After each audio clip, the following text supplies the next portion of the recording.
Welcome to the Unpolished Hustle Podcast, where real women share real stories about business, ambition, and the messy, beautiful grind of chasing success.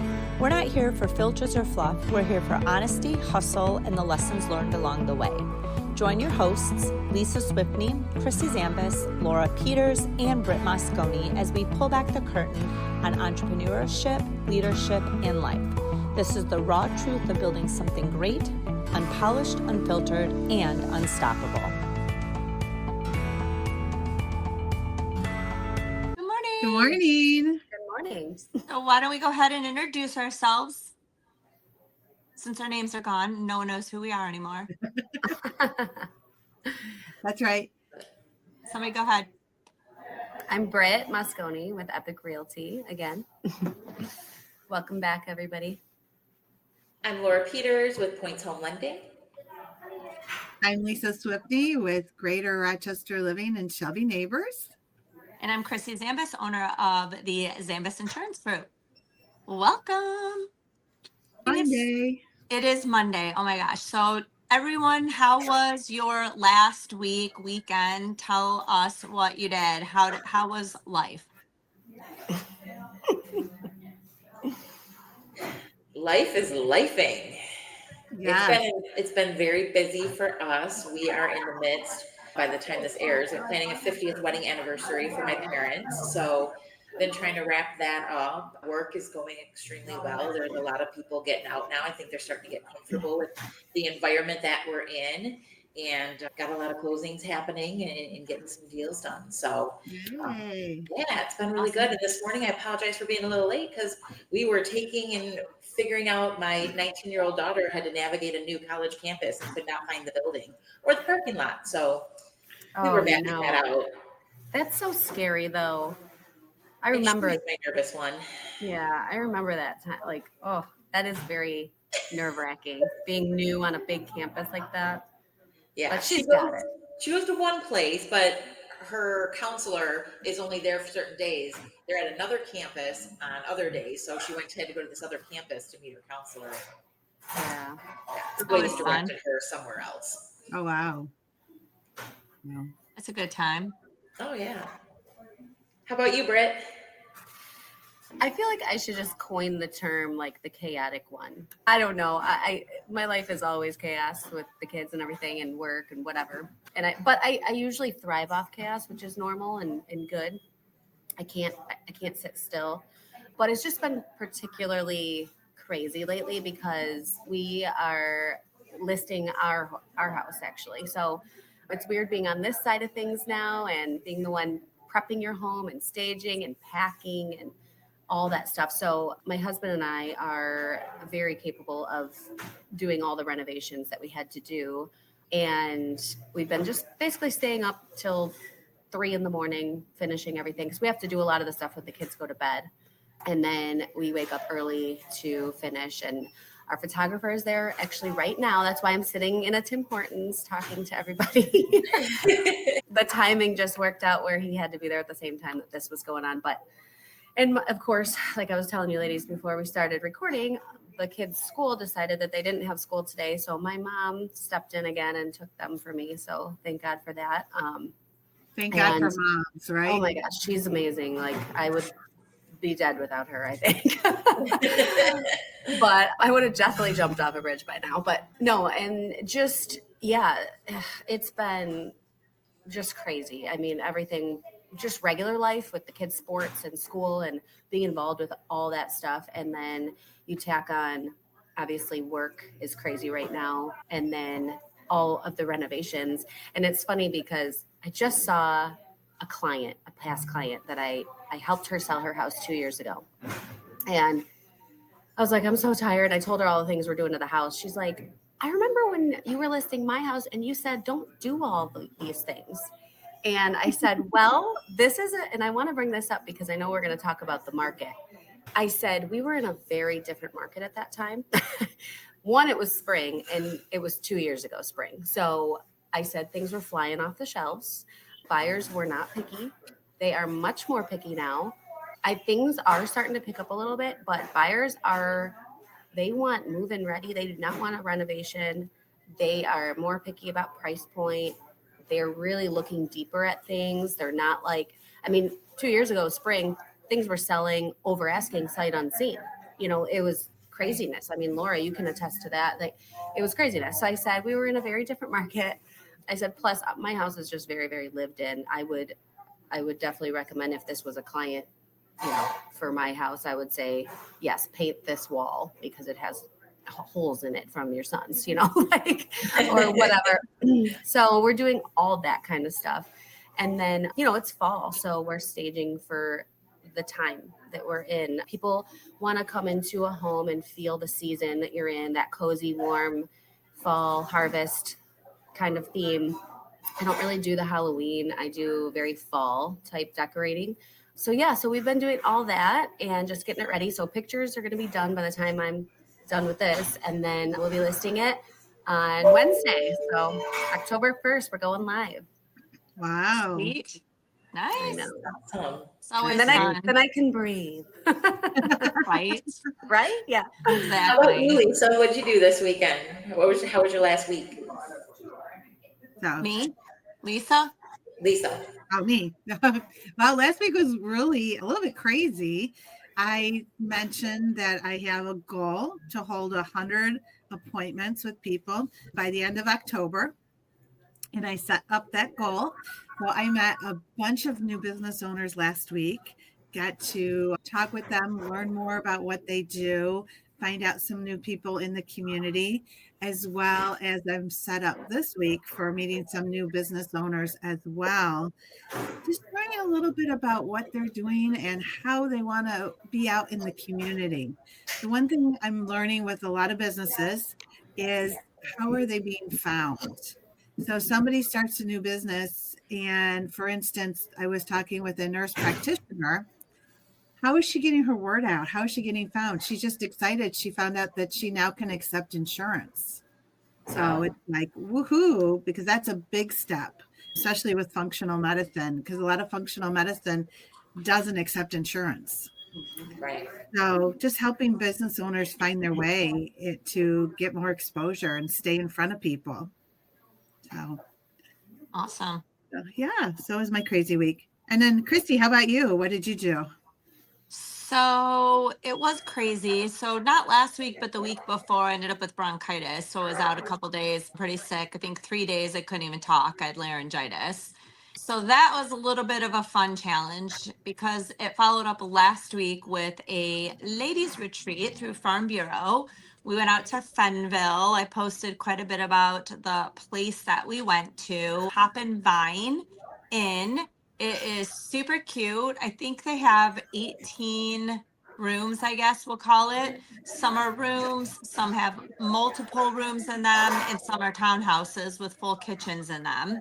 They have a two huge kitchens, backyard galore with all the things the kids can play on, a playscape, beach volleyball, fouling. I think they have pickleball or tennis, one of those things out there, bonfires. It reminded me of a cute little Hallmark movie. If anyone knows me, they know I love my Hallmark movies. So we did that, and that was Monday through Wednesday. And then Thursday, I met with my mentor. And then Friday was just kind of working on the business. And now we're back, and it's a lot of stuff to hone in on for the week. But we did have a good weekend. We took the Grand on Saturday and went and had tacos and went to the movies and watched Dude Perfect. And what else did we do? We had chocolate chip pancake bar at our house for dinner. So we had breakfast for dinner. And then we went to his last baseball game yesterday of the season. So that was that was a ton of fun. So family time's always good time. Right. Absolutely. Yeah, so I know Britt kind of alluded to it, but I thought it'd be kind of fun to talk about a little bit. We're coming into the end of September, which means spooky season is upon us. Some people love it, some people don't, and there's nothing wrong with either one. So we know that, we took the Grand to Lowe's and had a blast looking at all the Halloween stuff, but there was also so much Christmas stuff. So Where are you guys at on the world of decorating? Do you decorate for Halloween? Don't you? When do you start decorating? If you don't, I know Britt said more fall. When do you start your Christmas? All of that.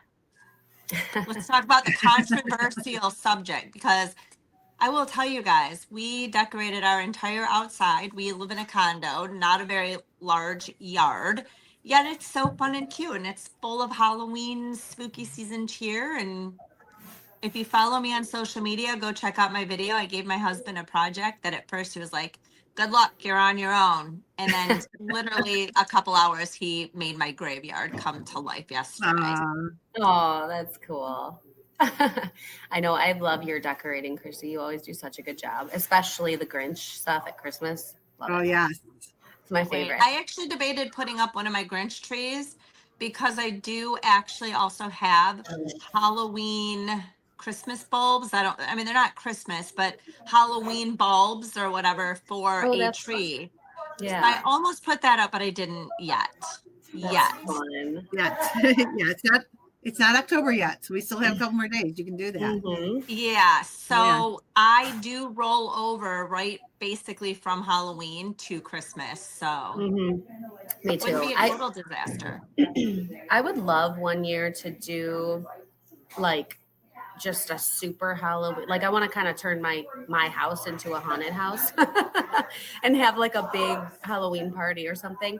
But I normally just do all the harvest fall stuff because I go all out for Christmas. Like that's my big thing. I mean, October 31st, basically, I'm taking all the fall stuff down and putting Christmas stuff up. I mean, I put my tree up like first weekend of November because we have Thanksgiving a lot, and I like to just have my tree up for that. And then, but it's funny because as soon as Christmas is over, like everything has to be cleaned up by January 1st. I have to go into a new year with like clean, fresh slate.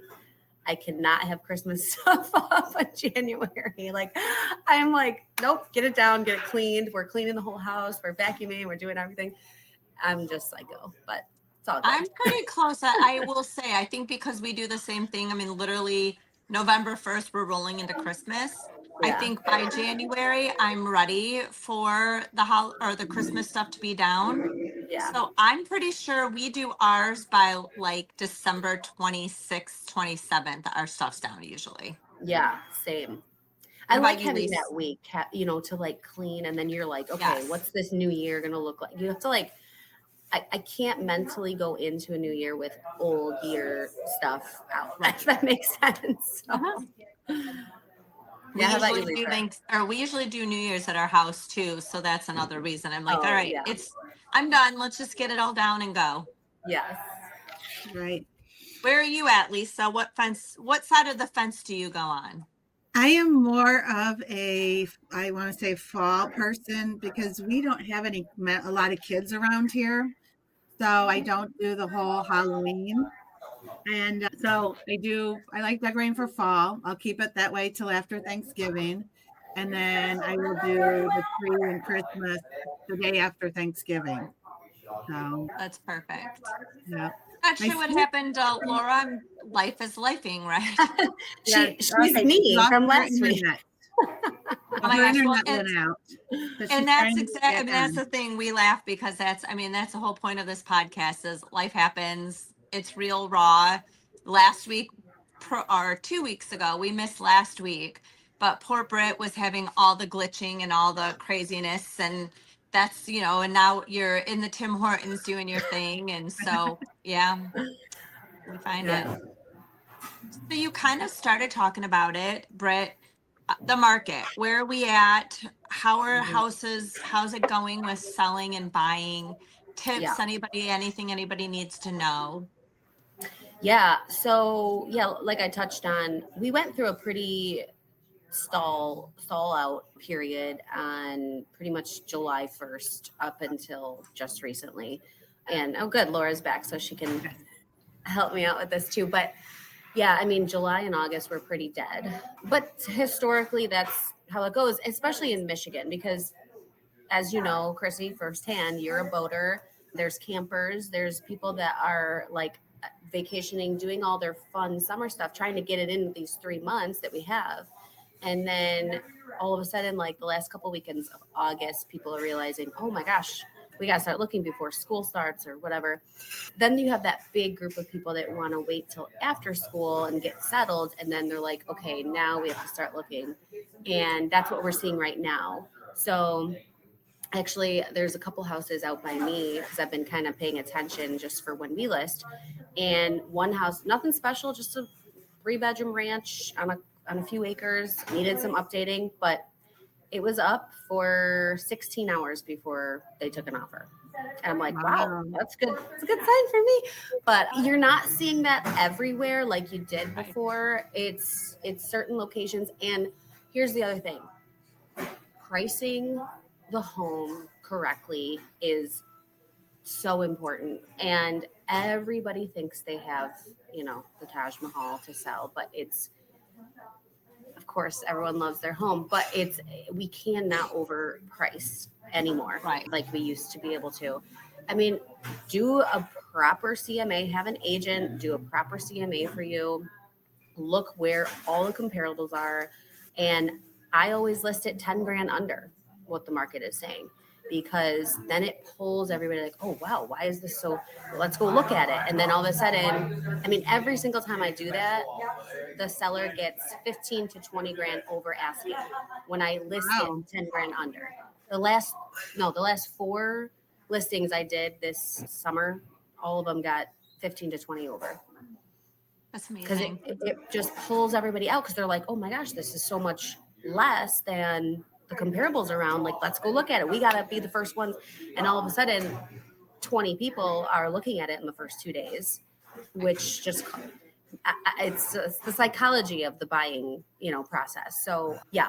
And it's hard to talk a seller into listing it under value, but I'm like, just trust me on this. And then it works. But yeah, so it's just being smart and strategizing. That's really, you have to strategize now. You can't just throw anything out there and it's going to go appraisal guarantee and no inspection, all these kind of things. I mean, we're not seeing much of that anymore.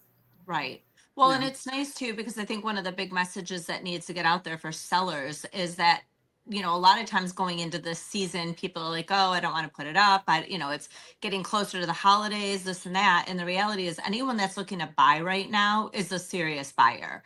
So if you're thinking about selling, it is a good time because people that are looking to buy are serious. So yeah, we don't have the tire kickers right now. We have the people that are intentionally out with a purpose because they are like, we've been waiting for something to come up because the demand is still low. So not the demand, the inventory is still low. We are just, it's hard to find that house unless it's like, needs a ton of work. And like I said, buyers just don't want to do the renovations right now. Right. For sure. I had something interesting. Go ahead, Lisa. We had a bunch of open houses. There was 4 houses on my street for sale. 3 of the 4 have sold. The other one I think is overpriced. And then there was a house on the next street over for sale. And something interesting I was surprised about is as people were coming in through the open house, the realtor was not from this area, and she was a friend of the family, and she didn't know the area, and she was telling everyone that HOAs were not optional. I looked, I said, what? I just happened to be standing there. She said, oh yeah, there's HOA, but that's optional. You don't have to pay it. And I looked at the guy who she was talking to. I go, unless you want the association to put a lien on your house, you don't have to pay. Wow. So I think it's really important that even when somebody's looking for a realtor, I get you might have a friend or a family, but they don't know the area. Mm-hmm. That could be detrimental to the sale. Well, I don't care what area you're in. What world do you live in that an HOA is like optional? I would like to get my refund back for the last 23 years that I've been paying my HOA. Exactly. Oh my gosh. I feel like it's like common sense too. Like what? So really quick on that, I want to piggyback for 2 things on that. One, what's really cool with Farm Bureau is we actually have a discount for people that pay an HOA. So if you are in Michigan and you have a homeowners association fee, regardless if it's a condo or a home, if you're paying homeowners association fee, we actually have a discount for that. And two, if it is a condo that you have an association, one of the things you should always talk to your agent about is the loss assessment. Because if you have an assessment done on your condo and say that the roof assessment is $15,000, instead of having to come up with that $15,000, you pay your deductible. Your homeowners or your insurance company will actually pay for the assessment. So there's a conversation that everybody should be having with their insurance agents around loss assessments, because it is super duper minimal and you can go up to any amount. Typically we're seeing 10 to 20,000, but typically 10,000 is pretty common what people take. But it is so ridiculously inexpensive, you wouldn't even really notice that that was added onto your insurance policy. So if you have a condo association, make sure you talk to your agent about the assessment fee on there, because you can definitely get that covered instead of paying all of that money out of pocket or monthly. So What about like sewer assessments? So we have water backup, some pump. Not every company carries that as an automatic. We have $2,500 on ours. Right. And then you can go up as much as you want. Obviously, if you have a finished basement, that's where people are usually looking at it. They're looking at that increase. It is going to be a premium driver for sure. I mean, it definitely will be something. However, one of the biggest conversations we're having right now with our clients is, I understand insurance prices suck. I get it. And I actually called my office the other day and talked to Jessica and told her I wanted to speak to my insurance agent because I wasn't happy with my premium. So we did do a review. We got it down, definitely. However, as much as it really stinks to make that monthly or annual payment, the reality is if you need it, you want to make sure that you actually have coverage. So having good conversations around that with your insurance agent is critical. Talking about the sump pump riders, anything, actual cash value versus replacement cost, things like that. For roofs, that's where we're seeing those things. The loss assessments are definitely some of the biggest. And then making sure your dwelling coverage and all of your auto insurance coverages are correct, and listing the right people in your house and not putting people that aren't in your house not on your policies, and maybe separating kids if they own their vehicles, putting them on their own policy under your policy so they're not on your policy, but they still get the benefits of your multi-policy, multi-auto, all of that. So Oh, wow. That's why you're the expert, right? right. Right. So Laura, how are interest rates? Talk to us about the mortgage world. That's the big question right now. It's all over the news. Mhm. The rough part about interest rates is you hear all about the Fed rate cut. Fed rate cut, Fed rate cut. They did 25 basis points. They're doing 50 basis points. And people think, and even some real estate agents out there think that that is tied directly to mortgage rates. It's not. It does have an effect. However, mortgage rates are more closely tied with the 10-year treasury. So if the 10-year treasury goes down, then mortgage rates tend to follow, and vice versa. And typically what a mortgage company or any of the lenders do is they're anticipating things ahead of time. So they're already baking in like, hey, we think the Fed's going to do X. And then they price accordingly. If the Fed does something different, then that's why you can actually see mortgage rates rise as opposed to go down, because they were anticipating them to do something that they didn't do. So they're always forward thinking. Right now, the estimate, because I know everybody's like, well, where are rates? Right now, Fannie Mae just came out with an estimation, and they're saying for an average 30-year fixed rate mortgage, they're saying about 6.4% will be the average by the end of 2025. And then by late 2026, you're looking at about 5.9%. So you're not really looking at these rates going down very, very fast. They're going to come down slow. That's been the name of the game. They kind of said that in the beginning. They go up super fast and then they come down super slow. Yeah, we've been hearing that too. So, well, and the big thing too, Laura, for you, that's the other thing is, when people hear, oh, it might go down into the 5%, even if it's 5.9 versus 6.12, people are like, oh my gosh, I'm going to wait for that 5%. But I'm sure, especially Britt can attest, don't wait, because all that's going to happen is the minute people see that, it's going to be a mad rush. Then it's going to be a game of trying to get house inventory, and people are going to be fighting over houses. You're going to see, the people are going to pay more money. It's going to be so.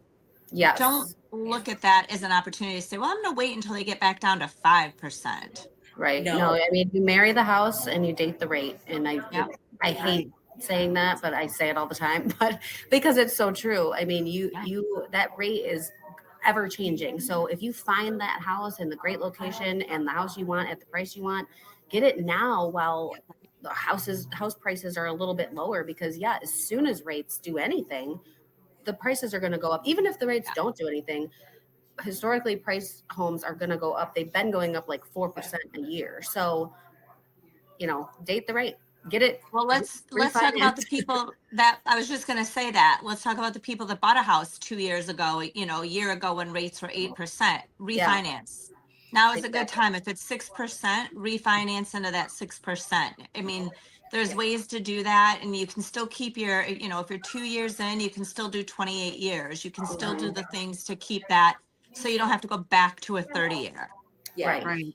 Definitely two things on that. Like, they say that a higher rate is a buyer's best friend, because in actuality, if you can afford that payment, for everyone, and this is a NAR stat from like 2024, for every 1% drop in rates, 5 million more borrowers become eligible in that space. We are still holding on to short inventory. And if that is the case, then that's when you start seeing housing prices go up, inflated, prices for homes. You start seeing appraisal guarantees and all that kind of stuff. So like Britt said, if you're comfortable and you can afford the house in the area and the location and all of those things, just bite the bullet and do it. Eventually rates will come down. It's that thing, Mark. They go up and they go down. So you can always refinance. The other thing is, we have a lot of people still sitting on 3%, 2% interest rates on their homes, and they don't want to sell. That's great. We all are. Although I'm selling. Yes. However, we all know where inflation's been. We all know what it costs when you go to the grocery store. Like, my new game is to look at my cart, see how full it is, and like it's like not even a quarter in it. I'm like, that's $150. Oh yeah. We're just trying to estimate because everything's so expensive. So I can't walk out of the grocery store without spending $100. No. I literally just posted about this. It was a little bit ago, but I literally just posted about this with the families that are like, oh, I spent $150 on groceries today for the week. How in the actual F did you do that? Because I can't get out of the grocery store without $150 for one day, I feel like sometimes. So It's that's a whole nother, that's a whole nother conversation. Yes, it is. That's a whole nother podcast.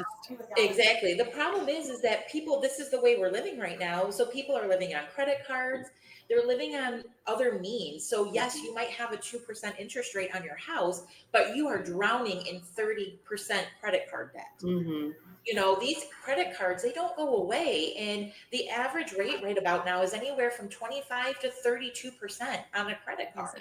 Yeah. So if you have a home that has equity in it, what is your blended interest rate? So yes, you have 2% on the home, but by the time we get all these credit cards that you're going to pay on for the next 20 years, because you're only paying interest and you're never paying down that principal balance. If we combine those together, now what does your financial picture look like? Yeah. Right. So it's just about education and people really taking a look to see, hey, how am I truly living? So anybody watching this that has credit card debt and interest rates and they own a house, it's a good idea to have a conversation with you about options and what that looks like. So for sure. Yeah, Lisa. Laura sorry, I just want to touch on that really quick because it was, when was it, Laura? You came into, when I was with JD, and you did a presentation maybe 4 years ago. Yeah. And I was blown away by her knowledge, because you used to be a financial advisor, right? No, I've actually been in credit unions my whole life. Yeah. I'm I learned so much, and then I started applying a lot of the things too, and all of my credit improved, all of my available credit on all my cards went up dramatically. Obviously I don't max them out per Laura's advice, but and just the little things that you the credit world doesn't tell you because they want to trick you into being in debt forever, but like paying everything down to like that 10%, not paying it off, not closing a credit card because that actually hurts your credit. Like all these little different things that my mind was like having little small explosions every time Laura would talk, because I'm like, oh my gosh, I didn't realize this. Because they should have like a class for seniors in high school before they go out into the real world about this kind of stuff. So that way it sets you up for financial success, but unfortunately they don't. So yeah, anyone that's listening, get with Laura, have a coffee and just get educated on that, because it really, you're very knowledgeable. So Thank you. Right. Absolutely. So Lisa, talk to us about the marketing world, anything we need to know. And I will do a post today for business owners to get in contact with you as well. But Well, tell I us know about marketing. what I'm learning a little bit that just came out is there's 4 pillars of local marketing success. So people will buy from people that they know, like, and trust. And print ads are still the number one trusted way for business. So it starts with print.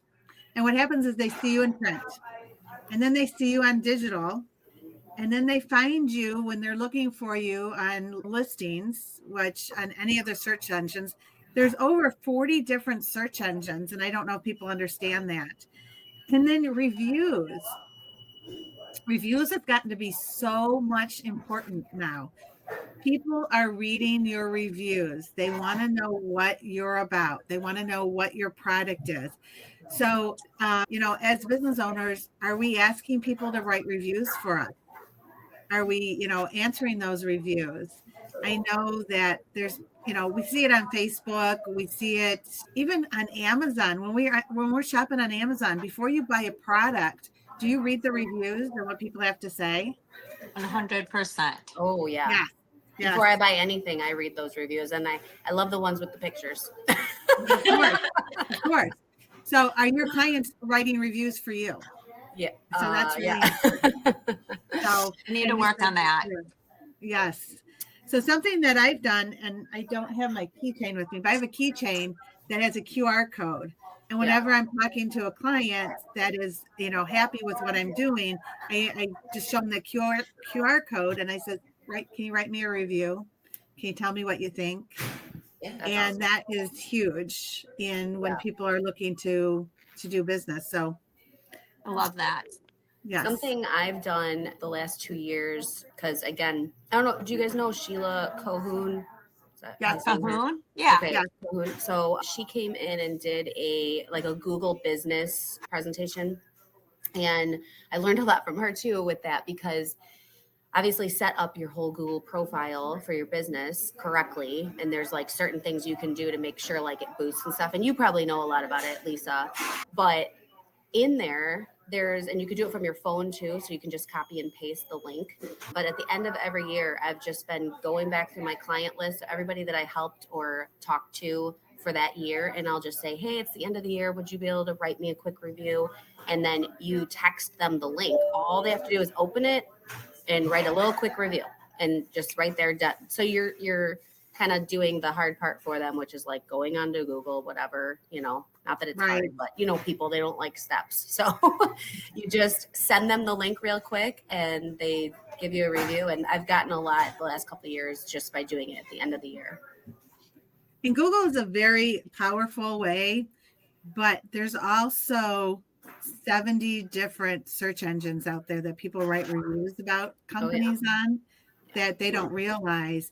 And if you have a negative review on another platform, somehow that ties in with Google and affects your Google rating. So yeah, I do a lot of education. That's something we do. We have a whole dashboard where we work with our clients, and the clients can go to their dashboard and see all the reviews on all the different platforms. Oh, that's awesome. I'll have to get with you on that, Lisa. Yeah, that's awesome. Well, we are on the 30-minute mark, which I know we're trying to keep it right around there because we don't want to lose interest in anyone either. Great conversations today. I feel like has been my word of the day. So it has been great conversations though, and I hope everyone has a super awesome week. Yes, for sure. Have a good one, everybody. Good week, everyone.